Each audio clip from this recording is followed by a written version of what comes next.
Bien, frères et sœurs, aujourd'hui nous allons parler du règne de 1000 ans de Jésus-Christ sur la terre, dans ce qu'on appelle le millénium.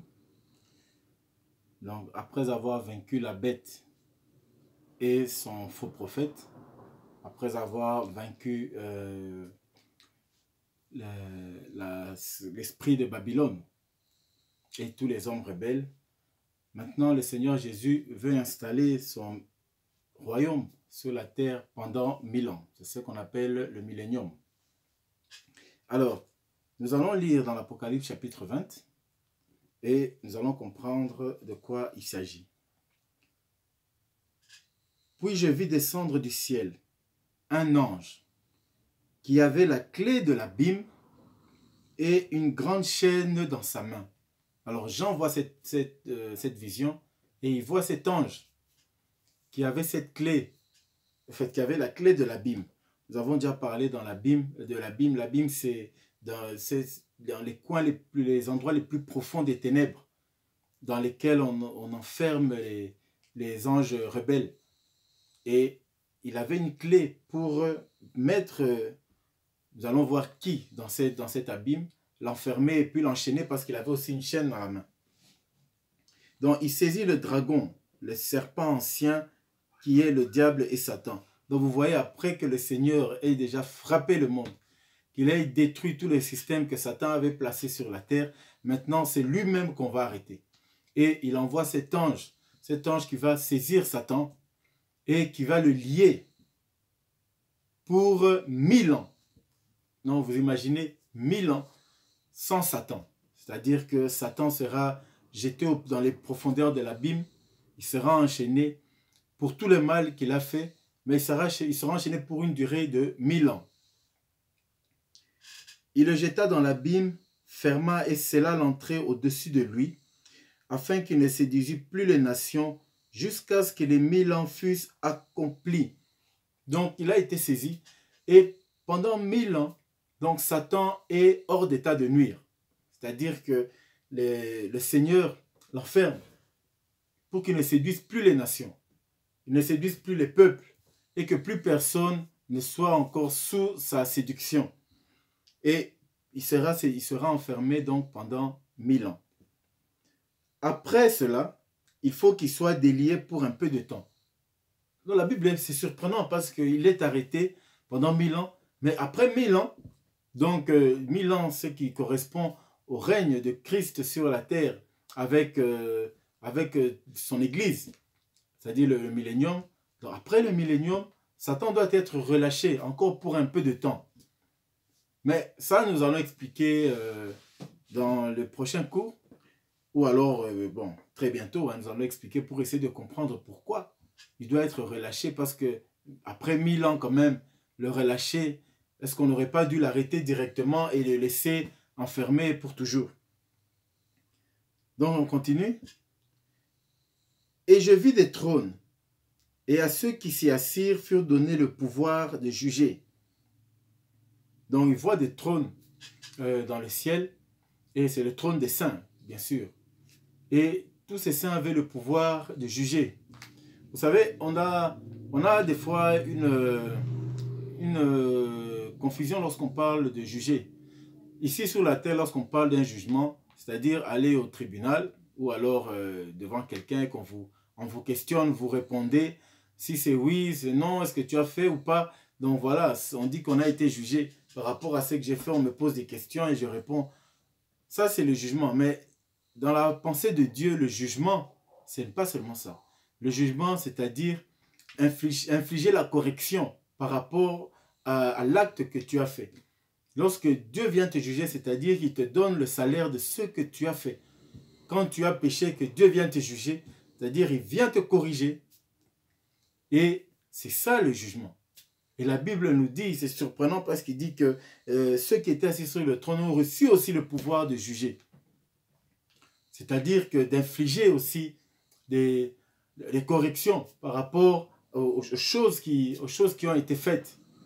Donc c'est ça le jugement. Le jugement de Dieu, ce n'est pas venir commencer à te questionner, est-ce que tu avais fait ça, oui ou non, tu commences à répondre et tu commences à débattre, non, on va voir, on va délibérer. Non, non, non, le jugement de Dieu, c'est-à-dire venir corriger. C'est pourquoi vous voyez que chaque fois lorsqu'on dit que Dieu a jugé les hommes rebelles, c'est-à-dire qu'il est venu les corriger. Il n'est pas venu leur poser des questions, est-ce que vous avez fait ça ou pas? Non, ce n'est pas ça le jugement. Alors, nous ne devons pas confondre avec notre système ici terrestre quand on parle d'aller au jugement, c'est-à-dire aller s'expliquer. Mais pour Dieu, ce n'est pas ça. Dieu connaît déjà nos pensées, il connaît déjà ce que nous avons fait et personne ne peut nier ce qu'il a fait devant Dieu. Et l'Éternel, lorsqu'il vient juger, c'est-à-dire qu'il vient infliger la correction qui convient par rapport au mal que nous avons fait. Et je vis les âmes de ceux qui avaient été décapités à cause du témoignage de Jésus-Christ et à cause de la parole de Dieu, et de ceux qui n'avaient pas adoré la bête ni son image et qui n'avaient pas reçu la marque sur leur front et sur leurs mains. Ils revinrent à la vie et ils régnèrent avec Christ pendant 1000 ans. Voilà que Jean maintenant voit tous ceux qui avaient été décapités pour le nom de Jésus-Christ, ceux qui ont été maltraités, ceux qui ont été tués pour le nom de Jésus. C'est vrai que nous avons déjà parlé de l'enlèvement de l'Église et que les gens se retrouvent maintenant au ciel avec le Seigneur, mais dans des corps glorifiés. Mais à ce moment, il ne voit plus seulement ces gens-là, il voit aussi ceux qui viennent de la grande tribulation. Il les voit aussi, la Bible nous dit, donc, oui, et de ceux qui n'avaient pas adoré la bête. Donc tous ceux qui avaient refusé d'adorer la bête, ils ont supporté la douleur. Ils ont supporté la souffrance. Ils ont accepté de mourir pour Jésus-Christ. Ils ont accepté de mourir pour la parole de Dieu. Mais ils n'ont pas voulu se souiller en faisant alliance avec le diable. Ils voient que tous ces gens reviennent, ils revinrent tous à la vie. Et ils ont régné avec Jésus-Christ pendant 1000 ans. 1000 ans ou sur la terre. Alors nous parlons bien sur la terre parce que n'oublions pas que Jésus est déjà sur la terre. Il est revenu pour libérer ses enfants, les enfants d'Israël et le peuple de Dieu qui tenait sa parole. Il est venu libérer tous ces gens, mais il est sur la terre. Et à ce moment, Jean voit tous ceux qui étaient morts, qui étaient ensemble avec lui au ciel, sur la terre. Et il voit tous ceux qui viennent de la grande tribulation, ceux qui ont été décapités pour la parole de Dieu. Donc tous ces gens-là, il les voit maintenant revenir à la vie et régner sur la terre avec Jésus-Christ pendant 1000 ans. Alors nous devons bien comprendre que lorsqu'il y a eu l'enlèvement de l'Église, les hommes ont été ressuscités et directement levés au ciel. La Bible dit que ça s'est passé en un clin d'œil. Donc les gens ne vivaient pas sur la terre. Ils ne se sont pas remis à vivre normalement sur la terre. Non. C'était être enlevé et aller demeurer au ciel avec Jésus-Christ, mais dans les cieux.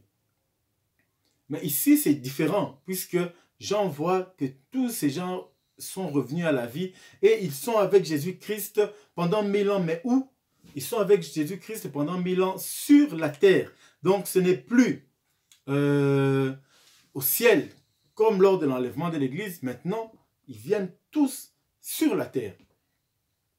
Les autres morts ne revinrent point à la vie jusqu'à ce que les 1000 ans fussent accomplis pour tous ceux qui n'avaient pas cru en Dieu, tous ceux qui n'avaient pas accepté le Seigneur, tous ceux qui ont marché dans les désirs de leur cœur, tous ceux qui avaient fait alliance avec l'Antéchrist. Donc tous ceux en général qui n'ont pas gardé l'alliance avec l'Éternel, ces gens ne sont pas revenus à la vie. Jusqu'à ce que les 1000 ans fussent accomplis, c'est-à-dire jusqu'à ce que pendant les 1000 ans, avant les 1000 ans, les autres sont revenus à la vie, mais tous ceux qui n'ont pas marché dans la volonté de Dieu n'étaient pas ressuscités. Et c'est ce qu'on appelle la première résurrection. Alors on peut se poser la question, lorsqu'il y a eu l'enlèvement de l'Église, on dit qu'il y a quand même une résurrection, les gens sont revenus à la vie et puis ils ont été enlevés. Mais la grande différence, c'est que pendant l'enlèvement de l'Église, l'Église, ou alors disons les saints, ne sont pas revenus sur la terre pour vivre sur la terre. Par contre ici, pendant les 1000 ans, ceux qui seront ressuscités, ceux qui vont revenir à la vie, vont revenir carrément sur la terre et vivre comme nous sommes aujourd'hui, comme nous marchons aujourd'hui. Ceux-là vont revenir, mais ils auront, la différence c'est qu'ils seront maintenant ce qu'on appelle le corps glorifié, comme le corps que Jésus avait lorsqu'il a été ressuscité. C'est ce corps-là qui te permet de te déplacer. Tu n'as pas besoin de voiture pour te déplacer. Tu ne ressens pas le froid, tu ne ressens pas la chaleur. Donc, c'est le corps que Dieu avait donné, que Dieu avait prévu pour l'homme, afin que l'homme vive éternellement sur la terre. Mais par le péché, l'homme avait perdu ce corps. Et nous allons retrouver encore ce corps de gloire. Nous n'aurons pas besoin de voiture pour nous déplacer, pour faire 1000 km. Plus besoin de voiture pour aller, plus besoin d'avion pour voyager ou aller. On n'a qu'à penser et nous nous retrouvons dans les lieux. C'est ça le corps glorifié. Donc c'est un corps qui est au-delà de tous les corps que Dieu a créés sur la terre. Au-delà de tous les corps, parce que les corps des animaux, de tout ce que, voilà, tout ce que nous trouvons sur la terre, aucun animal n'a possédé le corps de gloire. Dieu avait donné à l'homme l'autorité sur toute la terre et il lui avait revêtu de ce corps de gloire. Mais comme l'homme avait chuté, cela a été perdu. Mais aujourd'hui, après l'enlèvement de l'Église, disons, après le retour de Jésus-Christ, tous ceux qui étaient enlevés, avec tous ceux qui ont gardé l'alliance, qui n'ont pas fait cette alliance avec le diable, vont revenir à la vie et ils auront ce corps glorifié. Et ils vont vivre avec Jésus-Christ pendant 1000 ans. Pour ceux qui n'avaient pas marché avec Jésus-Christ, ils vont attendre. Ils seront toujours ressuscités, mais beaucoup plus tard. Et nous allons voir pourquoi. Parce qu'eux seront ressuscités, non pas pour la vie éternelle, mais ils seront ressuscités pour la mort éternelle. Je continue. Heureux et saints, ceux qui ont part à la première résurrection. Heureux ceux qui ont part à la première résurrection. Pourquoi heureux ceux qui ont part à la première résurrection? Disons, la seconde mort n'a point de pouvoir sur eux, mais ils seront sacrificateurs de Dieu et de Christ, et ils régneront avec lui pendant 1000 ans. Donc tous ceux qui sont ressuscités à ce moment, pour eux, il n'y a plus de mort.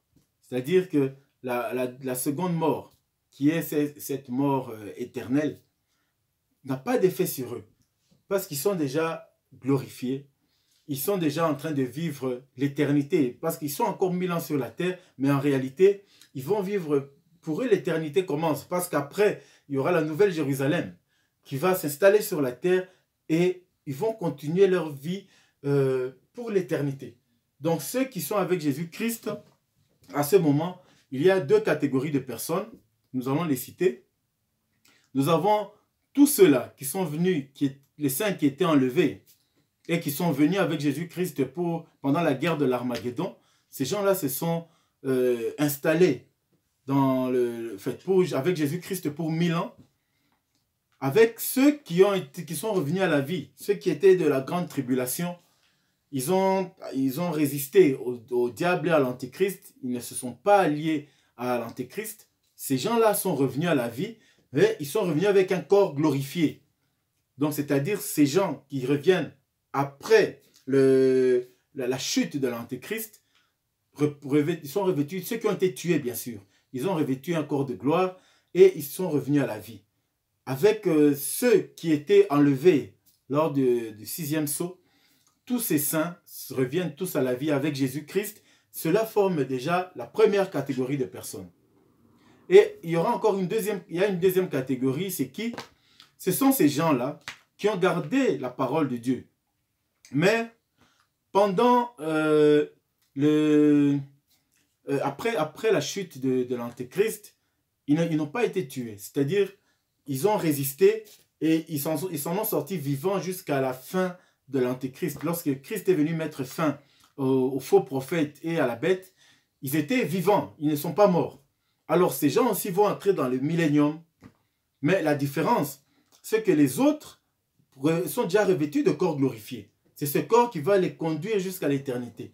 Par contre, ceux qui n'étaient pas morts lors de la tribulation, ceux-là vont rentrer aussi dans le millénium parce qu'ils ont marché dans la volonté de Dieu. Ils vont rentrer dans le millénium, mais eux, ils vont rentrer avec la chair normale, humaine, celle que nous avons. Donc, ça ne sera pas un corps glorifié. Ce sera le corps que nous avons tout à fait normal. Et ces gens-là vont continuer à procréer. Ils auront des enfants, ils auront des familles. Ils vont continuer à... Les hommes vont continuer à s'agrandir sur la terre. Il y aura toujours des naissances. Mais pendant 1000 ans, il n'y aura plus d'influence du diable. C'est-à-dire plus de péché, plus de vol, plus de mensonges, plus de tueries, plus d'orgueil, d'impudicité. Tout ça, ça sera fini. Donc pendant 1000 ans, il n'y aura personne qui sera sous la séduction. Mais sur la terre, il y aura le Christ avec les deux catégories de personnes. Donc ceux qui ont le corps glorifié, parce qu'ils étaient tous morts et ils sont revenus à la vie, donc ce qu'on appelle la première résurrection. Et les autres qui, eux, après la tribulation, ont résisté et ils s'en ont sortis vivants. Ils n'étaient pas morts. Et ces gens-là aussi vont traverser ce qu'on appelle la grande tribulation. Pour tous les hommes rebelles, tous comme nous avons vu, ont été tous jugés et ils ont été tous tués. Et l'Éternel maintenant va établir son royaume sur la terre pendant 1000 ans avec tous ceux qui ont gardé sa parole. Alors vous imaginez ceux qui vont encore procréer. Donc pendant 1000 ans, ils auront des enfants, ils vont se marier et les enfants vont grandir. 1000 ans, c'est déjà beaucoup de générations. Puisque si on compte une génération aujourd'hui, une génération qui fait peut-être 40 ans ou 50 ans, je ne sais plus, ben, s'il faut aller jusqu'à 1000 ans, vous voyez que ça sera quand même beaucoup de gens. Il y aura une multitude de personnes. Le monde sera encore rempli parce que 1000 ans, c'est beaucoup. Mais après 1000 ans, comme la Bible nous dit, le diable doit être relâché. Mais nous allons voir en détail pourquoi il doit être relâché. Parce que les gens ont vécu pendant 1000 ans sans péché, sans savoir c'est quoi les injures, sans savoir c'est quoi voler, sans connaître les guerres, sans connaître la séduction, sans connaître le mensonge. Donc pendant 1000 ans, les gens règnent avec Christ. Donc dans la joie, dans la paix, dans l'amour. Il n'y a pas de péché, il n'y a pas de guerre, il n'y a pas d'ennui, il n'y a pas de conflit. Toutes ces choses n'existent pas parce que Satan est enfermé. L'esprit de séduction là est enfermé. Il n'y a plus moyen de pouvoir séduire les nations. Et Jésus-Christ va régner pendant 1000 ans. C'est ça le règne du millénium. Donc je relis ici. Donc heureux et saints ceux qui ont part à la première résurrection. Donc voilà ceux qui, comme je viens de dire, ceux-là qui seront ressuscités. Ceux qui étaient morts et qui vont revenir à la vie. Pour eux, c'est fini. L'éternité commence parce qu'il n'y aura plus de deuxième mort. Le fait qu'ils soient déjà ressuscités, ils sont revêtus de corps de gloire comme Jésus-Christ lui-même. C'est-à-dire que la mort n'a plus de pouvoir sur eux. La mort n'aura plus d'effet sur eux. Et ces gens-là vont continuer avec leur corps glorifié, ils vont continuer à vivre. Et pour eux, même après le jugement, pour eux, ils sont déjà sauvés. Ils sont sauvés éternellement. Mais par contre, pour ceux qui ne sont pas encore glorifiés, donc ceux qui ont quitté la tribulation et qui se retrouvent dans le millénium, certes, ils sont avec Jésus-Christ. Ils vivent avec Jésus-Christ. Ils voient ce bonheur pendant 1000 ans. Mais après un moment, nous allons voir prochainement qu'il y aura beaucoup de choses qui vont basculer. Parce que Satan qui était enfermé devrait être relâché. Vous voyez, des fois, les choses de Dieu, c'est difficile à comprendre. Parce que pour nous humains, lorsque quelqu'un nous a fait tellement du mal, une fois qu'on l'attrape, on ne le lâche plus. Une fois qu'il est attrapé, allez, c'est fini. On met fin à son règne et il est fini pour toujours en une fois. On n'a pas besoin de lui laisser ce qu'on peut appeler une deuxième chance. Mais est-ce que vraiment c'est une deuxième chance? Nous allons bien comprendre ça prochainement. Voilà ce que représente le millénium. Donc, Jésus-Christ, après avoir lié Satan, après l'avoir jeté dans les profondeurs de l'abîme, dans ces profondeurs des ténèbres, Satan n'aura plus d'influence sur les enfants de Dieu. Il n'aura plus d'influence sur la terre. Il sera maintenant neutralisé et pendant une durée de 1000 ans. Donc, c'est Satan qui est le dragon ancien. Et vous allez comprendre que durant le temps où Satan sera lié, tous ceux qui auront des enfants à cette époque, les enfants vont grandir. À leur tour, ils auront aussi des enfants. Ce sera plusieurs générations. Mais ces générations n'auront jamais connu le mal. Je ne sais même pas s'ils auront connu le mot. Peut-être oui. Peut-être qu'on va leur parler de Satan. Il y a eu des troubles. Il y a eu quelqu'un, un esprit qui le tourmentait. Certainement, ils auront entendu parler. Mais eux-mêmes, ils vont jamais vivre ça. Pourquoi? Parce que il n'est pas là. Sa présence n'est plus là. Et ils vont vivre une vie paisible, où on dort les fenêtres ouvertes, où on peut laisser n'importe quoi dans la rue, personne ne peut voler, où, bon, voilà, tout le monde se retrouve dans la joie, dans l'amour, dans l'entente, pas de conflit, tout ça. Et ces gens vont vivre comme ça, ils vont grandir comme ça, ils auront leurs enfants dans ces conditions-là. Ils auront leurs petits-enfants dans ces conditions. Et ils vont vivre jusqu'à 1000 ans. Toutes ces morts, parce que l'esprit de mort, tous ces esprits-là seront neutralisés, il n'y aura plus rien. Et ils vont vivre pendant des années, des longues années de vie. Aujourd'hui, vous voyez, il y a des accidents, comme nous avons vu dans les 4 sceaux, des morts qui sont occasionnés par cet esprit qu'on appelle la mort et le séjour des morts qui l'accompagne. Alors tous ces gens, tous ces esprits-là qui venaient tourmenter le monde et pouvoir amener des maladies, des morts subites, toutes sortes de fléaux, donc ces choses-là n'auront plus lieu puisque Satan sera enchaîné pendant 1000 ans.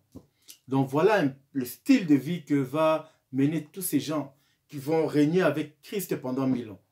Donc ce sera ceux-là qui ont le corps glorifié et ceux qui n'auront pas le corps glorifié mais qui auront gardé l'alliance de Dieu et qui auront traversé la grande tribulation pour entrer avec Jésus-Christ dans le millénium parce que Christ les a libérés quand il est venu dans le jour de son avènement et pour ça ils sont rentrés avec lui dans son millénium.